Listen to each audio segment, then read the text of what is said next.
warahmatullahi wabarakatuh. Halo anak-anak, selamat pagi. Bagaimana kabar kalian hari ini? Semoga kita senantiasa diberi kesehatan. Pada pertemuan minggu lalu, kalian sudah belajar mengenai kondisi alam negara-negara di dunia.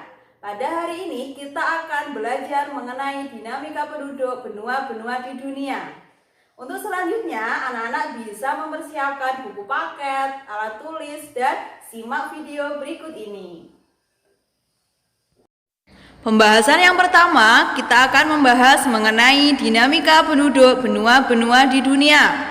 Untuk anak-anak bisa membuka buku halaman 27. Tujuan pembelajaran pada pagi hari ini, kalian nanti diharapkan mampu memahami sumber daya manusia di benua Asia dan benua-benua lainnya. Misalnya, jumlah, sebaran, komposisi, pertumbuhan, dan kualitas. Nah, kualitas ini dilihat berdasarkan pendidikan, kesehatan, kesejahteraan, dan keberagaman etnik. Dinamika penduduk benua Asia. Apa yang kalian ketahui mengenai dinamika penduduk? Nah, penduduk merupakan salah satu aspek dinamis atau berubah-ubah dari segi jumlah, distribusi, dan komposisinya. Perubahan ini dikarenakan ada beberapa faktor, ada kelahiran, kematian, dan migrasi atau perpindahan penduduk. Jadi, dinamika penduduk merupakan perubahan keadaan penduduk karena faktor kelahiran, kematian, dan migrasi. Perubahan komposisi penduduk seperti budaya, agama, dan etnik juga menunjukkan dinamika penduduk. Pertumbuhan dan jumlah penduduk benua Asia. Seperti yang kalian tahu, benua Asia ini merupakan benua yang paling luas di dunia. Luas wilayah benua Asia mencakup hampir sepertiga luas permukaan bumi. Oleh karena itu, populasi penduduk di benua Asia juga yang paling besar di antara benua-benua lainnya. Pertumbuhan penduduk benua Asia cukup tinggi yang menyebabkan meningkatnya jumlah kebutuhan penduduk. Beberapa negara di Asia menjadi negara dengan jumlah penduduk tertinggi di dunia, misalnya Cina, Pakistan, India, dan Indonesia. Kawasan Asia Barat dan Asia Tengah memiliki jumlah penduduk lebih rendah dibandingkan dengan kawasan lain di Asia. Kepadatan penduduk di benua Asia dapat kamu amati pada peta di samping. Meskipun laju pertumbuhan penduduk di Asia tinggi, persebaran dan pertumbuhan penduduknya tidak merata di setiap kawasan. Wilayah dengan jumlah dan kepadatan tinggi terlihat di kawasan Asia Selatan, Asia Timur, dan Asia Tenggara. Berdasarkan indikator HDI atau Human Development Index atau Indeks Pembangunan Manusia IPM, kualitas penduduk Asia bervariasi. Komposisi penduduk merupakan pengelompokan penduduk berdasarkan kriteria tertentu seperti usia dan jenis kelamin. Berdasarkan komposisi penduduknya, di benua Asia memiliki jumlah penduduk dengan usia produktif yang paling besar. Jumlah usia produktif yang paling besar tersebut menjadi potensi pembangunan di negara-negara Asia. Pengelompokan penduduk yang besar dengan ciri biologis sama menunjukkan ras tertentu. Ras merupakan golongan bangsa berdasarkan ciri-ciri fisik. Penduduk di Asia terdiri dari 3 ras utama, ras Mongoloid, ras Kaukasoid, dan ras Negroid. Ras Mongoloid ini lebih banyak mendiami wilayah benua Asia.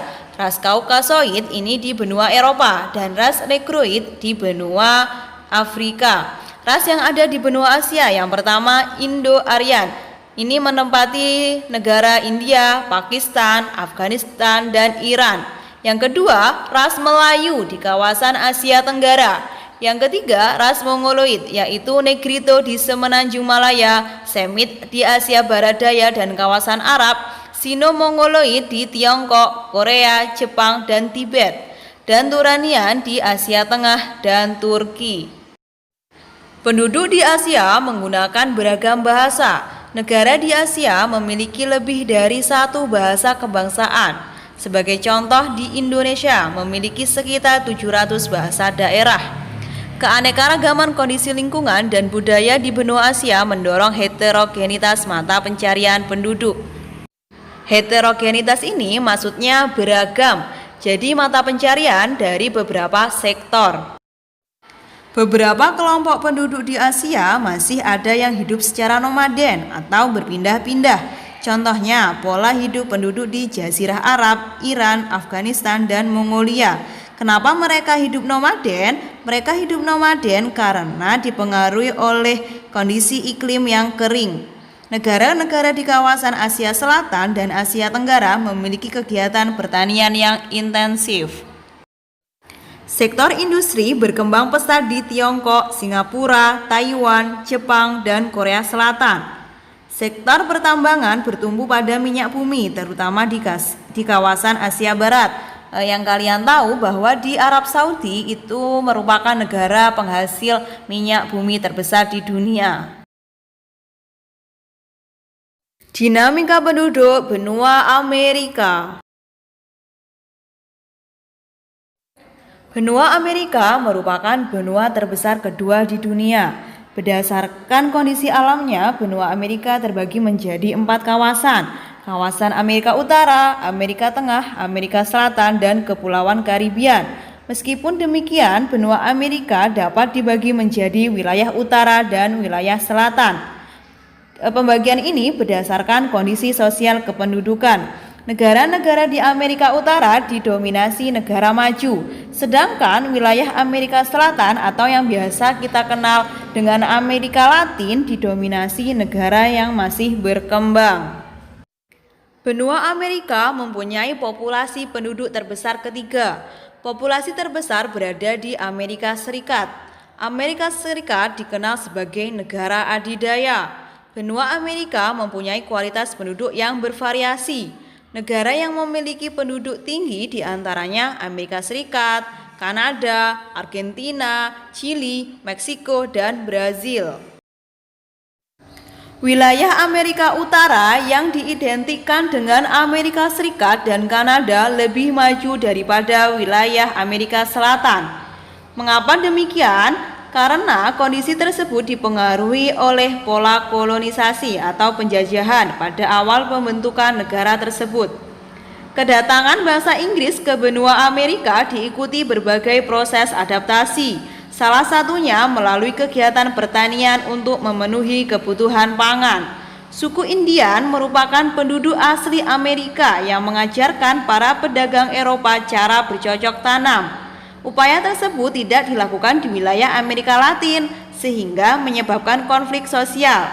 Wilayah Amerika Latin ini meliputi Amerika Tengah dan Amerika Selatan. Suku Indian merupakan suku asli penduduk Amerika, namun jumlah suku Indian ini terus menyusut. Kenapa demikian? Karena terdesak oleh banyaknya bangsa Eropa yang berdatangan ke Amerika. Selain penduduk asli, terdapat penduduk pendatang yang berasal dari berbagai dunia yang terdiri atas 3 ras utama, ras Negroid dari Amerika, ras Mongolia dari Asia, dan ras Kaukasoid dari Eropa. Anak-anak, berikut ini merupakan contoh dari suku Eskimo dan suku Indian. Suku Eskimo dan suku Indian ini mereka tinggal di kawasan Amerika. Apa sih suku Eskimo? Suku Eskimo merupakan orang-orang yang mendiami kawasan kutub. Nah, kalau suku Indian adalah suku asli penduduk Amerika. Bahasa Inggris merupakan bahasa resmi benua Amerika. Dialek bahasa Inggris di benua Amerika berbeda dengan bahasa Inggris di benua Eropa. Jika kalian pernah tahu atau pernah mendengar ada American sama British. Nah, kalau American ini bahasa Inggris yang biasanya digunakan oleh penduduk di benua Amerika, sedangkan British bahasa Inggris yang digunakan di benua Eropa. Sebagian besar wilayah Amerika bagian utara menggunakan bahasa Inggris, tetapi untuk penduduk Amerika Latin menggunakan bahasa Spanyol, Portugal, Prancis, dan Jerman. Perkembangan teknologi di Amerika Utara sudah sangat maju. Nah, kemajuan ini bisa kalian lihat atau kalian ketahui dari adanya organisasi program luar angkasa dan penelitian jangka panjang yang biasa kita kenal dengan NASA. Nah, NASA ini merupakan bukti atas ambisi Amerika menjadi negara pertama yang mengeksplorasi luar angkasa. Wilayah Amerika Selatan dikenal sebagai Amerika Latin. Penduduk di Amerika Latin merupakan orang-orang Indian, Negro, dan Eropa yang saling membaur. Salah satu negara yang paling luas di Amerika Latin yaitu Brazil. Nah, Brazil ini dia menghasilkan 90% produksi karet di dunia. Dinamika penduduk benua Eropa. Seperti yang kalian ketahui, benua Eropa merupakan benua terkecil kedua setelah Australia. Nah, interaksi antar negara di benua Eropa lebih intensif. Oleh karena itu, beberapa negara di benua Eropa membentuk kesatuan sebagai masyarakat Uni Eropa. Nah, masyarakat Uni Eropa ini mempunyai mata uang bersama yaitu euro. Negara-negara di benua Eropa didominasi negara-negara maju. Kondisi penduduk benua Eropa. Pertambahan penduduk di benua Eropa yang relatif lebih rendah tidak terlepas dari angka kelahiran yang lebih kecil jika dibandingkan dengan benua Asia dan Amerika. Jumlah penduduk usia non-produktif di benua Eropa cukup besar jika dibandingkan dengan benua lainnya. Kondisi tersebut menyebabkan permasalahan ketenagakerjaan, yaitu sedikitnya penduduk usia produktif. Nah, penduduk dengan usia non-produktif meliputi penduduk usia 0 sampai 14 tahun dan usia di atas 65 tahun. Benua Eropa mempunyai tingkat kepadatan penduduk yang cukup tinggi. Tingkat pertumbuhan penduduk di benua Eropa berbanding terbalik dengan benua Asia dan Afrika. Pertumbuhan penduduk di benua Eropa semakin menurun. Nah, kondisi ini didorong dari keengganan penduduk untuk memiliki anak. Padahal untuk mencukupi kebutuhan sumber daya manusia, populasi penduduk di Eropa harus meningkat. Bagaimana Eropa mengatasi permasalahan tersebut? Mereka mengatasi permasalahan tersebut dengan memberikan intensif kepada penduduk yang memiliki anak. Selain itu, migrasi penduduk atau orang-orang yang masuk Eropa juga dipandang mampu menjadi solusi terhadap rendahnya pertumbuhan penduduk di Eropa. Negara dengan kualitas penduduk sangat tinggi, antara lain Inggris, Jerman, Prancis, dan Spanyol. Kondisi sosial budaya penduduk Eropa. Secara umum, penduduk Eropa termasuk ras Kaukasoid atau biasa dikenal sebagai ras berkulit putih. Penduduk benua Eropa dapat dibedakan menjadi 5 kelompok, yaitu yang pertama, suku bangsa Nordik. Suku bangsa Nordik ini memiliki ciri-ciri bermata biru dan berambut sangat pirang. Sebagian besar tinggal di wilayah utara, yaitu Jerman, Belanda, dan semenanjung Skandinavia. Yang kedua, ada suku bangsa Alpina. Nah, suku bangsa Alpina ini memiliki ciri-ciri bermata coklat dan berambut pirang. Sebagian besar tinggal di wilayah tengah seperti Prancis, Swiss, dan Belgia. Yang ketiga, ada suku bangsa Mediteran. Suku bangsa Mediteran ini memiliki ciri-ciri bermata agak kecoklatan dan berambut hitam bergelombang. Sebagian besar tinggal di Italia, Yunani, dan Spanyol. Yang keempat, ada suku bangsa Sklavia. Memiliki ciri-ciri bermata abu-abu, biru, dan berambut pirang keputih-putihan. Sebagian besar tinggal di Bulgaria, Rusia, Slovakia, dan Yugoslavia. Yang terakhir ada suku bangsa Dinara. Suku bangsa Dinara ini memiliki ciri-ciri berambut gelap dan suku bangsa ini tinggal di Rumania. Kegiatan ekonomi penduduk di benua Eropa. Penduduk benua Eropa melakukan kegiatan ekonomi di berbagai bidang: perkebunan, pertanian, perikanan, dan industri. Perkebunan anggur, jeruk, dan sayur-sayuran dihasilkan oleh negara di sekitar Laut Tengah. Produksi hasil perkebunan seperti kentang, gandum, dan terigu di benua Eropa yang paling besar di dunia. Kegiatan pertanian di Eropa dikembangkan secara efektif dengan menggunakan teknologi modern. Dinamika penduduk benua Afrika. Kondisi alam di benua Afrika didominasi oleh iklim kering dan kenampakan alam berupa padang pasir. Iklim gurun yang kering menyebabkan beberapa daerah kekurangan air dan bahan pangan. Benua Afrika mempunyai jumlah penduduk terbesar kedua setelah benua Asia. Persebaran penduduk di Afrika tidak merata. Daerah dengan kepadatan tinggi di sekitar lembah Sungai Nil dan Rwanda. Wilayah yang didominasi kenampakan alam berupa gurun, sabana, dan stepa mempunyai jumlah penduduk rendah. Nah, di benua Afrika juga pernah dijuluki sebagai The Hopeless Continent. Meskipun demikian, saat ini pertumbuhan ekonomi di benua Afrika telah meningkat. Kualitas penduduk Afrika umumnya relatif rendah. Berdasarkan HDI, beberapa negara memiliki kualitas penduduk tinggi seperti Aljazair dan Tunisia. Anak-anak, kalian bisa mengamati jumlah penduduk di benua Afrika berdasarkan kawasannya. Coba kalian lihat bahwa penduduk dengan jumlah penduduk banyak adalah Afrika bagian barat, Afrika Utara, Tengah, Selatan, dan Afrika Timur. Kondisi sosial budaya penduduk Afrika. Penduduk benua Afrika dapat dikelompokkan menjadi 4 kelompok besar, yaitu ras Negroid, Hamid, khusus, dan Eropa. Ras Negroid meliputi Negro Sudan dan Negro Bantu. Nah, si ras Negroid ini dia menempati atau mendominasi 70% penduduk Afrika. Sebagian besar ras Hamid mendiami Afrika bagian utara dan timur laut. Ras khusus seperti ras Pygmy di hutan Kongo, ras Bushman di gurun Kalahari, dan ras Hottentot. Sebagian besar ras Kaukasoid menghuni negara Afrika bagian selatan. Bahasa di benua Afrika. Bahasa Arab, Swahili, Hausa merupakan bahasa yang paling banyak atau paling luas penggunaannya.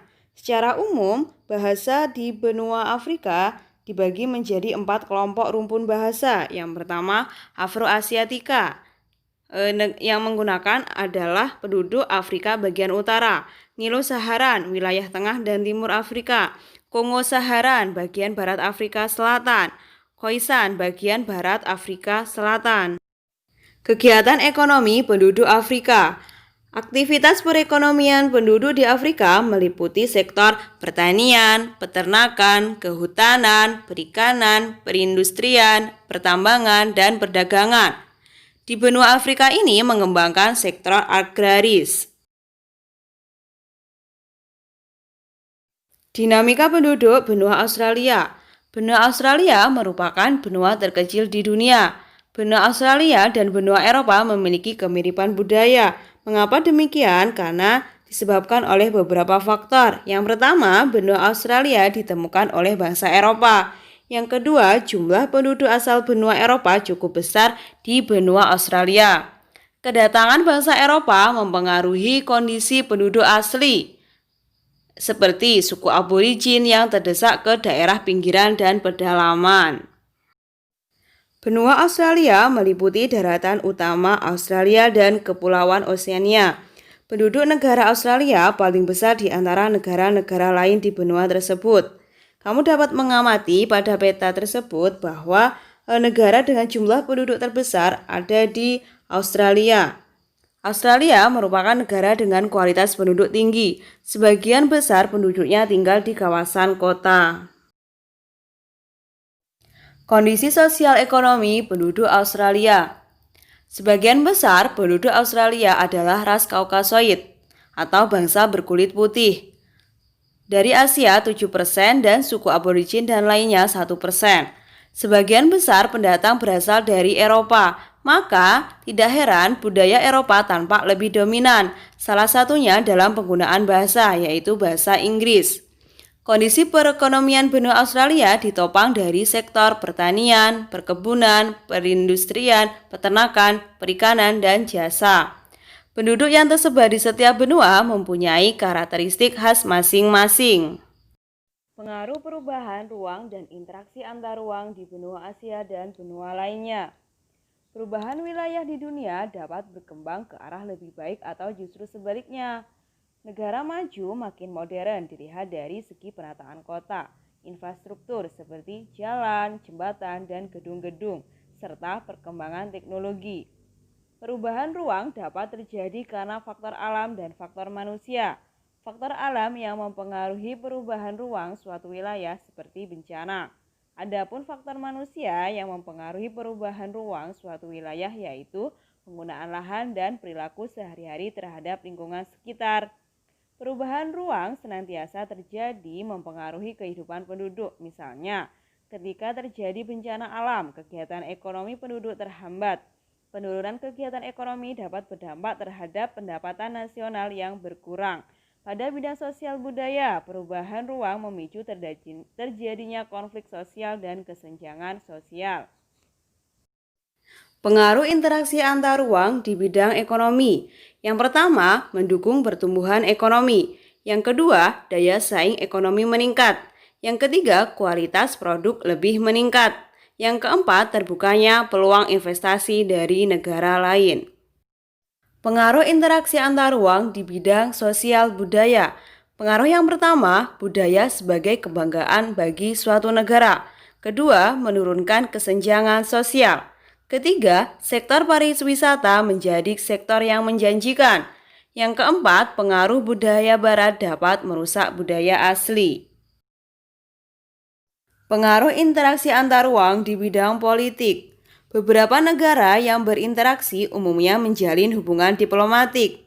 Secara politis, hubungan diplomatik merupakan bentuk kesepakatan bersama antar negara untuk menjalin kerjasama.